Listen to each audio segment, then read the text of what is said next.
Jemaat Tuhan, selamat pagi.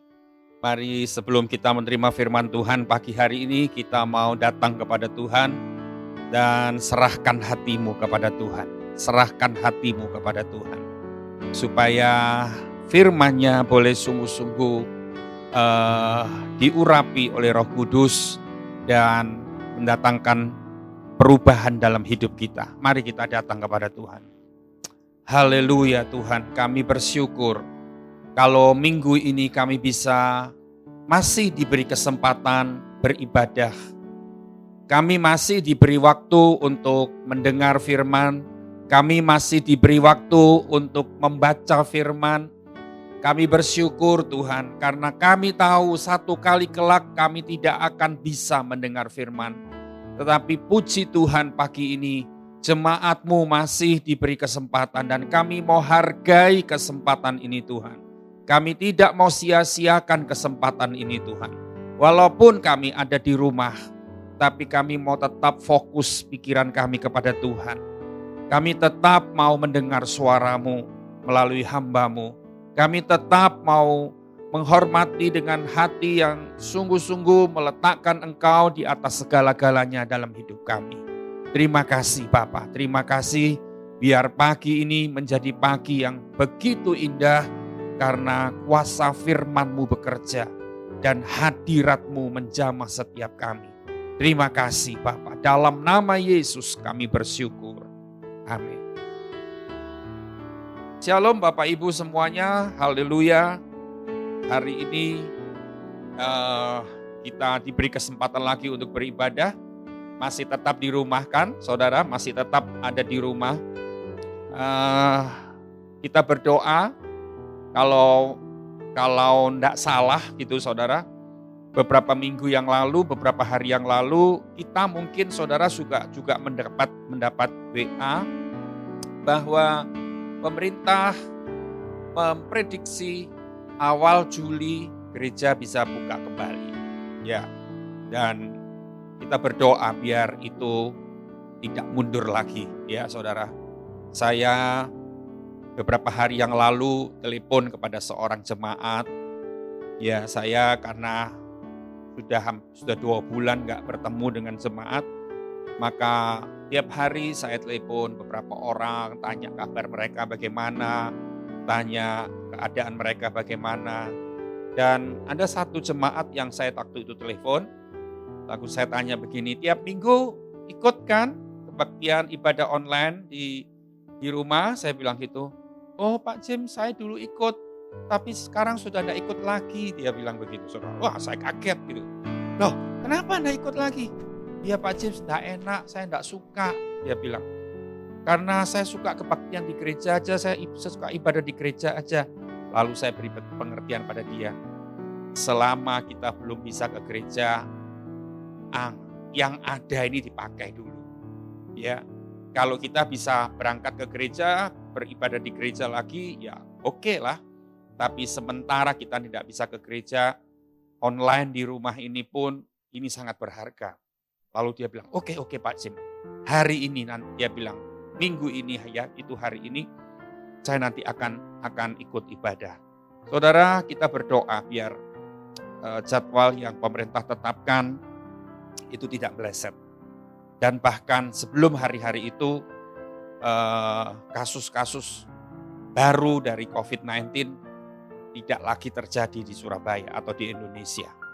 Kita berdoa sama-sama supaya Tuhan bekerja dan Tuhan melakukan hal-hal yang baik, ajaib untuk kita. Saudara, hari ini kita akan belajar firman kembali. Kita mau buka di dalam Ibrani 12. Ibrani 12 ayat 26 sampai ayat yang ke-28. Ibrani 12 ayat 26 sampai 28. Saya mau baca ayat 26. Dikatakan begini. Waktu itu suaranya menggoncangkan bumi. Suaranya yaitu suara Allah dengan N besar. Tetapi sekarang ia memberikan janji. Satu kali lagi aku akan menggoncangkan bukan hanya bumi saja, melainkan langit juga. Wow, saudara, ini heboh ini saudara. Ini menyeramkan, ya. Hari-hari ini, bulan-bulan ini seolah-olah bumi digoncangkan. Ya, lihat. Waktu itu suaranya menggoncangkan bumi. Suaranya itu kalau saudara perhatikan suaranya menggoncangkan bumi, ya, suara Tuhan bisa berbentuk macam-macam kan. Suara Tuhan bisa berbentuk wabah pandemi ini. Suara Tuhan bisa berbentuk apalagi bisa berbentuk kegagalan-kegagalan. Ya, suara Tuhan bisa berbentuk sesuatu yang menakutkan terjadi ya. Ini menggoncangkan bumi. Dikatakan tetapi sekarang ia memberikan janji, satu kali lagi aku akan menggoncangkan bukan hanya bumi saja melainkan langit juga. Jadi ini lebih heboh lagi saudara. Kalau langit tergoncang ini lebih heboh lagi. 27. Ungkapan satu kali lagi menunjuk kepada perubahan pada apa yang dapat digoncangkan karena ia dijadikan supaya tinggal tetap apa yang tidak tergoncangkan. 28. Jadi karena kita menerima kerajaan yang tidak tergoncangkan, marilah kita mengucap syukur dan beribadah kepada Allah menurut cara yang berkenan kepadanya dengan hormat dan takut. Saudara, ayat 27 ini ada kata-kata yang dapat digoncangkan dan ada kata-kata apa yang tidak tergoncangkan. Saudara, ada dua di dunia ini, di bumi ini ada dua. Ada yang dapat digoncangkan, ada yang tidak dapat digoncangkan. Nah, ini perlu kita cermati. Ini perlu kita cermati. Ya. Di ayat-ayat yang kita sudah baca tadi akan terjadi kegoncangan. Kegoncangan. Saya rasa beberapa bulan ini bumi sudah digoncangkan. Suara Allah menggoncangkan bumi. Dengan maksud apa? Dengan maksud pertobatan. Dengan maksud apa? Dengan maksud perubahan-perubahan. Dengan maksud setiap orang sadar bahwa ada Allah di dunia ini yang tidak bisa dipermainkan. Ya. Tapi ketika kegoncangan terjadi ada dua yang akan terjadi. Ya. Ada yang bisa digoncangkan, ada yang tidak bisa digoncangkan. Di dalam gereja ada ratusan orang, bahkan ada ribuan orang, ada dua kelompok orang. Kelompok yang dapat digoncangkan dan kelompok yang tidak dapat digoncangkan. Nah ini dia. Ini menarik sekali saudara, menarik sekali. Kalau semua saya tanya pada pagi hari ini, jemaat Tuhan mau kelompok yang mana? Oh saya mau kelompok yang kedua yang tidak tergoncangkan. Oke haleluya, kan begitu saudara. Ya, tapi ternyata kalau ada kegoncangan terjadi selalu ada dua kelompok yang nyata yang kita lihat. Nah saudara, nah ketika kegoncangan terjadi ini menunjukkan apa? Ya, pertama menunjukkan keaslian setiap orang. Ya, keaslian seseorang. Rohaninya asli atau enggak? Imannya asli atau enggak? Sungguh-sungguhnya asli atau enggak? Kesetiaannya asli atau tidak? Ketekunannya asli atau tidak, itu nanti ketika kegoncangan terjadi akan terjadi perbedaan. Ya, jadi keaslian masing-masing akan terungkap. Ya kan saudara. Yang kedua, tidak ada lagi orang bisa nyamar. Ya, kalau tidak ada kegoncangan, setiap orang Kristen bisa nyamar, bisa menutup aslinya. Ya. Baik, itu kan saudara. Kan kalau kita lihat di dunia ini, seseorang itu kelihatan aslinya ketika ditekan. Ketika ada sesuatu yang menekan dirinya, itu yang keluar aslinya. Di mana-mana saudara tahu itu. Ya. Jadi tidak ada lagi yang bisa munafik. Kalau semua diperlakukan dengan baik, semua lancar, keuangan lancar, semua sehat, dan tidak ada kegoncangan apa-apa, tidak ada masalah apa-apa, semua orang bisa menunjukkan kebaikan dan kesetiaan. Tetapi ketika tergoncang dengan segala macam yang terjadi di dunia ini baru terbukti. Nah, semua topeng-topeng tidak ada yang tidak berguna lagi. Ya, semua topeng-topeng akan dibuka kalau ada kegoncangan. Nah, saudara, kita akan lihat sekarang. kegoncangan ini memang perlu terjadi karena apa? Karena untuk membersihkan gereja. Seperti gandum dipisahkan dari sekam, kata firman Tuhan. Ini perlu. Coba saudara, dengan 2 bulan ibadah ditutup di gereja manapun, ini terlihat ada kelompok orang yang fine-fine aja. Ada kelompok yang ya enak rek sekarang gak ke gereja kan gitu saudara. Ya enjoy aja dia bilang. Ya bahkan dia merasa bahwa enak ya sekarang santai. Dia gak merasa, oh Tuhan kapan kami bisa lagi melayani-Mu di gereja. Kapan kami bisa melayani di pekerjaan kami. Gak ada lagi perasaan seperti itu. Semua oke-oke aja. Nah saudara, supaya gandum dipisahkan dari sekamnya. Ini kegoncangan membuat orang seperti ini. Nah sekarang kita lihat. Kalau kita tadi ada di dalam Ibrani 12 ayat yang ke-27. Ada kata yang dapat digoncangkan, ada kata yang tidak dapat tergoncangkan. 2 kelompok kan saudara. Nah semua orang kalau pagi hari ini saya tanya saudara mau masuk kelompok di mana? Kelompok yang kedua yang tidak tergoncangkan. Nah bagaimana supaya kita ada di kelompok yang kedua? Ini masalahnya. Bagaimana saudara? Kita akan lihat di dalam kitab Injil Lukas 6. Injil Lukas 6 ayat 47 dan 47 sampai 49. Injil Lukas 6 ayat 47 sampai 49. Pertanyaannya bagaimana cara supaya kita tidak dapat tergoncangkan. Kita tidak dapat digoncangkan supaya kita tidak goyah. Bagaimana? Ya, Lukas 6 ayat 47 berkata begini, setiap orang yang datang kepadaku dan mendengarkan perkataanku serta melakukannya, perhatikan, datang, mendengar, melakukan. Ya. Serta aku akan menyatakan kepadamu dengan siapa ia dapat disamakan. 48. Ia sama dengan seorang yang mendirikan rumah, orang itu menggali dalam-dalam dan meletakkan dasarnya di atas batu. Ketika datang air bah dan banjir melanda rumah itu tidak dapat digoyahkan. Perhatikan, karena rumah itu kokoh dibangun. Saudara, ini peristiwa perumpamaan ini sudah ada seringkali kita baca. Bahkan kalau anak sekolah minggu zaman dulu itu ada satu lagu. Ya, rumah yang ada di alasnya pasir atau alasnya batu, dasarnya pasir atau dasarnya batu. Rumah itu roboh atau rumah itu tetap kuat. Nah, itu ada lagunya kalau anak-anak sekolah minggu zaman dulu. Nah, saudara kita lihat. Tadi saya sudah baca dan saya sudah tekankan.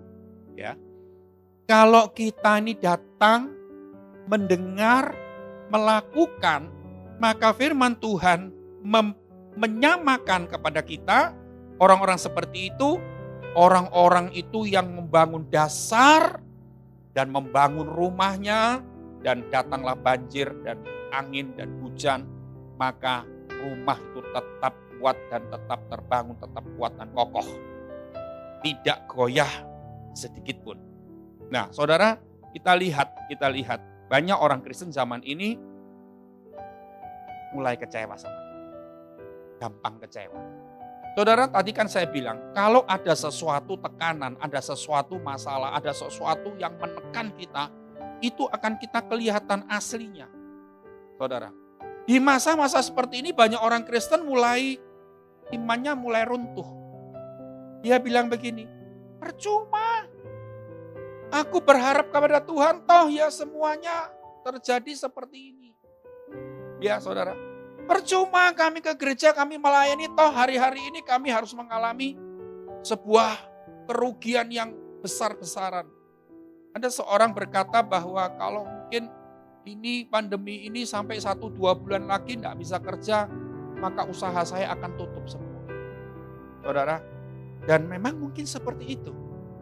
Tetapi keaslian orang Kristen akan terlihat ketika semua ini terjadi. Ya saudara. Sampai pun tertutup, sampai pun ditutup usaha-usaha kita atau toko kita atau apapun yang perdagangan kita. karena memang sepi dan tidak ada lagi transaksi apapun. Saudara, perhatikan, kita tetap akan keluar asli kita yang mana. Gitu, saudara. Jadi kualitas orang Kristen dilihat dalam kondisi seperti ini. Bukan kondisi ketika semua normal. Ya, saudara.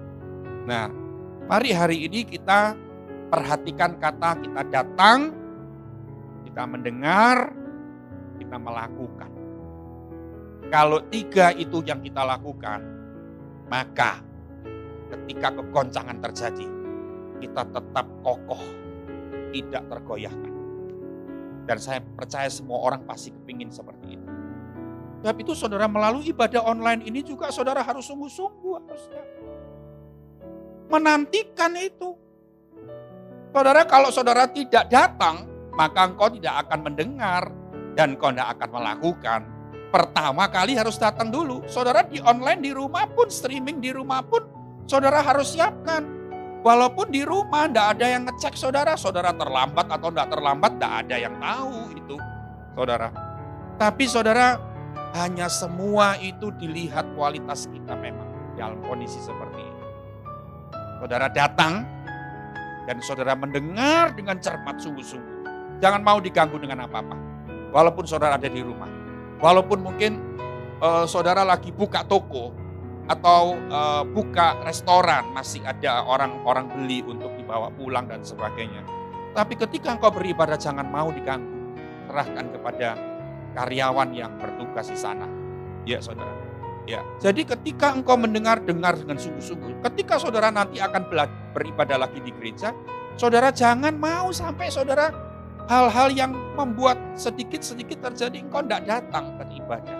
Engkau tidak mendengar perkataan Tuhan. Apalagi melakukan. Jadi 3 ini merupakan kesatuan. Ya saudara, perhatikan. Nah sekarang kita akan lihat. Sekarang kita akan lihat. Ya, kita akan lihat sekarang. Apa saja yang bisa digoncangkan itu adalah yang kelihatan atau sementara. Kita lihat dalam 2 Korintus. 2 Korintus 4 ayat 18. Ya, perhatikan. Ayat 18 berkata begini, sebab kami tidak memperhatikan yang kelihatan, melainkan yang tak kelihatan. Karena yang kelihatan ini adalah sementara, sedangkan yang tak kelihatan adalah kekal. Saudara perhatikan ayat 18, ini jelas sekali bahwa kata-kata sebab kami tidak memperhatikan yang kelihatan. Saudara, kalau saudara membaca ini mungkin seolah-olah saudara komplain, diprotes di hati saudara. Gampang aja firman ngomong, gampang aja pendeta ngomong. Kan gitu, saudara. Tapi benar-benar kalau memang yang kelihatan kami tidak punya uang, yang kelihatan perdagangan kami sepi, usaha kami sungguh minus habis-habisan, rugi. Mana bisa tidak memperhatikan yang kelihatan. Tapi firman Tuhan bilang begini saudara, tidak usah memperhatikan yang kelihatan, melainkan yang tak kelihatan. Yang tak kelihatan itu apa? Yang tak kelihatan itu adalah janji Tuhan untuk kita. Saudara, janji Tuhan apa? Di masa sulit Tuhan tetap pelihara kita. Saat apapun terjadi Tuhan tetap menggendong kita. Itu janji Tuhan. Bahkan Tuhan bilang ketika engkau berjalan di lembah bayang maut sekalipun, di dalam kekelaman sekalipun, di sana aku pun ada. Tuhan bilang begitu. Itu tidak kelihatan, janji tidak kelihatan. Ya kan saudara, kalau saudara menerima janji, saudara cuma mendengar aja. Saudara tidak kelihatan janji itu. Janji itu belum terbukti. Janji itu belum direalisasikan. Ya, kalau sudah terbukti itu bukan janji, itu kenyataan. Ya saudara, itu realitas. Tapi kalau masih janji itu berarti belum kelihatan. Bolak-balik saya sudah ngomong di tempat ini. Janji manusia jangan diperhatikan. Ya, janji manusia jangan diingat-ingat lah. Ya boleh diingat, boleh lah. Boleh didoakan, boleh, tapi jangan taruh pengharapan dengan janji manusia. Saudara, jangan. Karena janji manusia itu selamanya pasti mengecewakan. Tapi letakkan hidupmu di atas janji Tuhan. Janji Tuhan itu janji yang murni. Janji yang tidak pernah bisa digoyahkan, tidak bisa dibatalkan oleh apapun. Nah, saudara, ayat ini berkata melainkan yang tak kelihatan karena yang kelihatan adalah sementara. Saudara, yang kelihatan hari ini apa? Toko sepi, ya, usaha saudara hampir tutup. Tidak ada transaksi sudah berminggu-minggu atau bahkan sebulan. Tidak bisa bayar gaji karyawan. Omset jatuh, hancur sudah. Mungkin saudara melihat yang seperti itu. Tapi firman Tuhan yang kelihatan itu berkata apa? Firman Tuhan berkata, itu sementara. Hei jemaat Tuhan, dengar firman Tuhan. Apa yang kau lihat ini cuman sementara. Ini firman juga untuk saya, bukan untuk saudara saja, untuk saya. Ya. Yang kelihatan ini sementara. Artinya apa? Yang kau sedang hadapi, yang seolah-olah menggoncangkan kita, ini cuman sementara. Tetapi firman Tuhan bilang, yang tak kelihatan itu adalah kekal. Saudara tahu yang tak kelihatan tadi bilang apa? Janji Tuhan. Itu kekal. Kalau dia berjanji, aku akan memegang dengan tangan kanan kebenaranku. Itu kekal, bukan cuma 1-2 kali. Kalau Tuhan bilang, ketika engkau melalui air, engkau tidak akan hanyut. Ketika engkau melalui api, engkau tidak akan dihanguskan. Itu kekal. Ya, saudara. Kalau Tuhan bilang sampai masa tuamu aku tetap dia. Aku akan menggendong kamu. Itu kekal. Perhatikan. Ya saudara. Dan jangan pernah ragu dengan janji Tuhan. Janji Tuhan itu murni.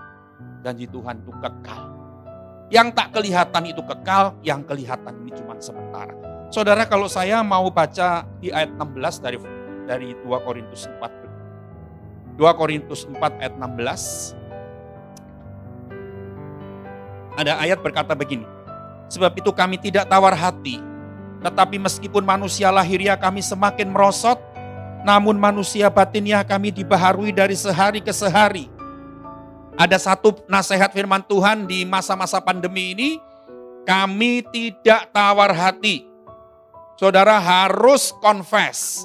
Saudara harus memberikan pengakuan, memberikan deklarasi, memberikan pengumuman kepada semua, kepada iblis, kepada semua orang, aku tidak tawar hati. Ini penting. Kan banyak orang mengakui hari ini susah, sepi, hancur, mati. Kan saudara tahu, hari-hari ini, bulan-bulan ini banyak orang ngomong hancur, susah, habis-habisan, mati, macam-macam saudara, gulung tikar, dan semuanya itu bahasa yang diakui oleh banyak orang dan maaf, orang Kristen jemaat Tuhan juga ngomong seperti itu. Tetapi firman Tuhan bilang gini, Paulus bilang gini, kami tidak tawar hati. Meskipun manusia lahiriah kami semakin merosot. Saudara, manusia lahiriah itu bicara apa? Bukan cuma bicara kesehatan loh. Lahiriah itu bukan cuma bilang tentang fisik. Bukan. Lahiriah itu bilang sesuatu yang kita pakai secara lahiriah ini. Uang termasuk. Itu merosot. Kesehatan itu bicara soal yang lahiriah. Harta itu bicara soal lahiriah semuanya. Yang kelihatan itu semua bicara soal yang kelihatan itu lahiriah. Saudara, apa yang tidak merosot hari ini? Tabunganmu merosot. Ya mungkin. Dan sebagainya. Firman Tuhan bilang kami tidak tawar hati. Saudara, bisakah jemaat Tuhan berkata pagi ini di rumah saudara masing-masing, di tempat engkau dengar firman Tuhan, engkau berkata kepada Tuhan, Tuhan kami tidak tawar hati. Beranikah saudara berkata seperti itu? Apakah saudara masih ragu-ragu dan bimbang? Saudara merasa, aduh, tawar hatiku sudah tingkat dewa nih Pak. Bahkan sudah kecewa, bahkan sudah putus asa dan sebagainya. Saudara, dalam nama Yesus, itu dihancurkan, dihalaukan dari pikiran dan hati kita. Mari kita bersama-sama berkata, aku tidak tawar hati. Ya, meskipun manusia lahiriah kami semakin merosot. Ya, saudara boleh, manusia lahiriah ini boleh diganti. Kan tidak ada yang dengar orang lain di rumah, saudara ngomong kan. Nah, saudara bilang, meskipun uangku merosot, meskipun tabunganku habis. Saudara, beberapa hari yang lalu, ada seorang di luar kota. Ada seorang di luar kota WA kepada saya. Pak James, bisa bantu saya? Dia bilang, saya hari ini mau makan gak bisa. Ini orang Kristen. Orang Kristen ini pelayan Tuhan di sebuah rumah. Dia bilang, siang ini kami gak tahu mau makan apa. Siang ini perut saya sudah lapar. Bisa enggak Pak James saya pinjam uang 100 atau 150 atau 200. Dia bilang seperti itu. Lalu saya bilang, saya enggak jawab. Karena saya masih ada tamu. Dia WA lagi. Bisa enggak Pak James bantu saya pinjemin uang 100 atau 200 ini? Dia bilang, ya bisa. Tapi saya tahu ya, saya enggak mungkin meminjamkan, saya pasti memberikan. Saudara, lalu dia begitu saya ngomong bisa, langsung dia terima WA nomor rekening dia di VA. Lalu ketika tamu saya keluar, tamu saya sudah selesai pulang, saya mulai ambil handphone saya dan saya transfer ke dia 150.000. Dia memberikan 100 atau 200.000 kan, saya ambil tengah-tengahnya. Ya saudara, saya ambil tengah-tengahnya aja, 150.000. Dan saya transferkan ke dia. Dan setelah itu, saya nggak tanya apa. Saya tahu hari-hari ini banyak orang susah, banyak orang mau makan aja bingung. Ya saudara, semuanya merosot dan inilah keadaan yang terjadi. Tapi penting engkau berkata, aku tidak tawar hati. Saudara, kadang-kadang mungkin kita ngomong seperti itu sambil hati kita menangis. Dan mungkin sampai air mata mengalir sedikit. Saya pun yang saya lakukan begini, ketika saya susah, ketika saya benar-benar bingung, ketika saya benar-benar gak punya apa-apa, ketika saya semua yang saya butuhkan belum ada, saya bilang, aku tidak tawar hati Tuhan. Aku tidak tawar hati. Oh saudara, ketika saya ngomong begitu, tanpa terasa air mata mengalir. Tapi saya percaya air mata seperti itu bukan air mata kesedihan. Bukan air mata duka cita, tapi air mata ucapan syukur. Karena di masa yang paling sulit, yang titik nol dalam hidup kita, kita tetap bisa berkata, aku tidak tawar hati Tuhan. Wah, itu berarti menandakan bahwa kita tuh mengagungkan Tuhan sungguh-sungguh. Tuhan itu dipermuliakan bukan cuma dengan kata-kata, oh puji Tuhan, haleluya, Tuhan dahsyat. Bukan cuma itu aja. Saudara, kata-kata yang seperti itu menandakan orang yang mendengar akan mempermuliakan Tuhan. Ya saudara, karena di masa seperti ini kita tetap berkata, aku tidak tawar hati. Aku tetap hatiku kepada Tuhan. Wow, dahsyat banget. Ayat 17 berkata gini, sebab penderitaan ringan yang sekarang ini mengerjakan bagi kami kemuliaan kekal yang melebihi segalanya. Jauh lebih besar daripada penderitaan kami. 17, saya ulangi. Sebab penderitaan ringan yang sekarang ini, kata penderitaan ringan kau garis bawahi. Jangan pernah bilang saudara di masa-masa pandemi, jangan pernah bilang, aduh penderitaanku sudah tidak karu-karuan beratnya. Penderitaanku besar, ya kesusahanku luar biasa. Oh saudara, engkau harus berkata yang luar biasa itu cuman Tuhan loh. Yang luar biasa itu cuman kuasa Allah loh. Sebab itu saudara, setiap pagi saudara tanya sama istri saya selalu bilang itu, oh kuasa Allah membentengi kami sekeluarga, membentengi semua jemaatku yang ada. Saya berkata begini, saudara, karena saya tahu saudara, saya tahu kuasa Allah itu yang bisa bekerja dan bisa membentengi kita. Saudara, jangan pernah berkata kesusahanmu, penderitaanmu ini besar, berat, ampun, dan apalagi yang lain itu. Saudara pasti punya seabrek kata-kata yang saudara seringkali ucapkan. Tapi mari hari ini, tadi saya sudah ajarkan, mari ngomong, aku tidak tawar hati. Yang kedua ngomong, penderitaanku hari-hari ini, bulan-bulan ini, penderitaan yang ringan. Amin, saudara. Ya, jangan pernah ngomong lagi penderitaanku sudah tidak bisa, aku tidak kuat lagi seolah-olah. Jangan ngomong begitu. Penderitaanku sangat berat. Jangan. Saudara, mari kita ngomong seberat apapun firman Tuhan bilang penderitaanmu ringan. Mari hari ini sama-sama kita ngomong di rumah, penderitaanku ringan. Penderitaanku yang kualami ini hari-hari ini penderitaan yang ringan. Mengerjakan bagi kami kemuliaan kekal yang melebihi segala-galanya. Apa yang dijanjikan Tuhan seketika saja setelah penderitaan ringan ini berakhir, apa yang terjadi? Kemuliaan kekal yang terjadi. Wow, tidak ada bandingannya kemuliaan kekal dengan penderitaan ringan yang kita hadapi hari ini. Sekali lagi jemaat Tuhan, jangan pernah membesar-besarkan masalahmu. Sekali lagi jangan pernah pakai kata-katamu, pakai hatimu, pakai pikiranmu seolah-olah semuanya ini sudah berat, terlalu berat, tak kuat dan sebagainya. Jangan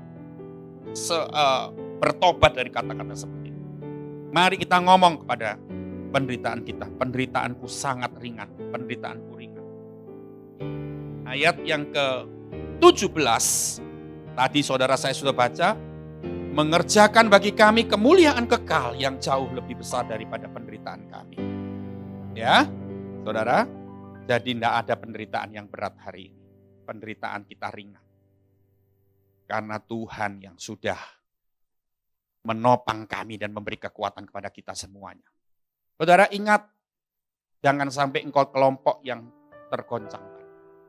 Jangan sampai menjadi kelompok yang tergoncangkan. Kita tetap harus menjadi kelompok yang tidak tergoncangkan. Sebab itu, perhatikan, setelah pandemi ini berakhir, semua berlangsung normal, ingat 3 hal. Datang, dengar, dan lakukan. Selalu begitu, selalu begitu. Datang, dengar, lakukan. Jangan pernah lagi main-main dengan hidup ini. Firman Tuhan bilang, akan ada lagi kegoncangan, bahkan langit pun tergoncang. Jadi saudara, jangan pernah mikir, oh habis pandemi ini selesai semua. Selesai. Seperti firman 2 minggu lalu saya berkata, hidup ini penuh dengan teka-teki. Israel pun bilang, ketika dia sudah dibela Tuhan di laut Teberau, dia bilang, aduh lega aku, gak ada lagi masalah. Ternyata mereka gak punya air, 3 hari kehausan. Nah saudara, jangan setelah pandemi saudara, kita gak berdoa untuk masalah, kita gak berdoa untuk kegoncangan. Tapi firman Tuhan sudah bilang akan terjadi 1 kali lagi kegoncangan. Langit pun tergoncang.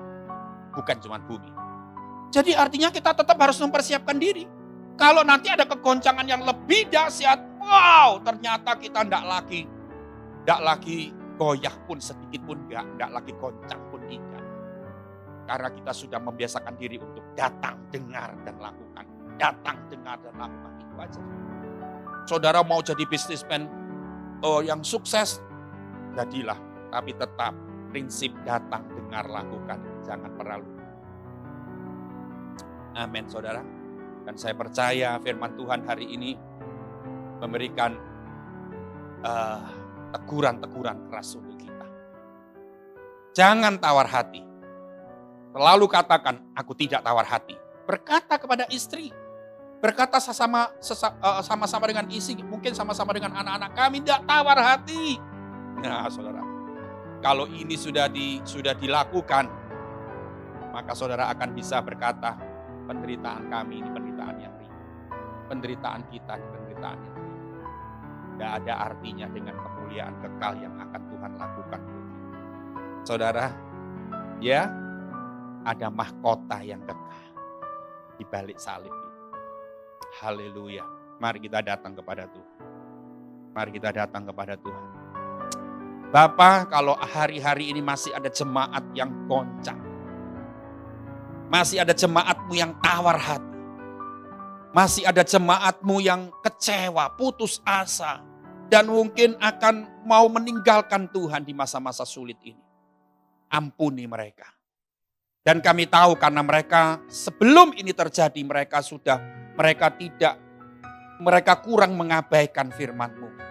Mereka kurang melakukan firman-Mu seperti kata kitab Injil Lukas. Sebab itu Tuhan berikan perubahan dan pertobatan kepada semua jemaat Tuhan. Setelah ini berlangsung pun, setelah kami kembali normal lagi, perdagangan kami diberkati lagi, usaha kami dilipat gandakan lagi, kami tetap mau datang, dengar dan lakukan perkataan-Mu, firman. Kami mau tetap pakai 3 prinsip ini Tuhan. Sehingga kami akan lihat ketika ada kegoncangan lagi terjadi, kami ternyata bisa tetap berdiri teguh seperti rumah yang kokoh. Walaupun dilanda dengan banjir dan angin hujan yang lebat, kami tidak goyah sedikit pun. Terima kasih Bapa, kami berdoa untuk jemaat Tuhan, berkat-Mu mengalir bagi mereka. Oh haleluya, tidak ada jemaat-Mu yang akan tutup usahanya karena pandemi ini. Tidak akan ada jemaat-Mu yang tidak bisa makan sampai Tuhan. Tidak ada. Yang sampai meminta-minta, tidak ada. Yang sampai harus melakukan hal-hal yang menyedihkan, tidak ada Tuhan. Kami percaya semuanya dipelihara oleh Tuhan. Dan tubuh kami pun dihindarkan dari sakit penyakit sekalipun. Terima kasih Bapa, terima kasih. Kami bersyukur Tuhan, kami bersyukur. Kegoncangan boleh terjadi, tapi kami tetap teguh berdiri. Di dalam nama Yesus kami bersyukur. Amin.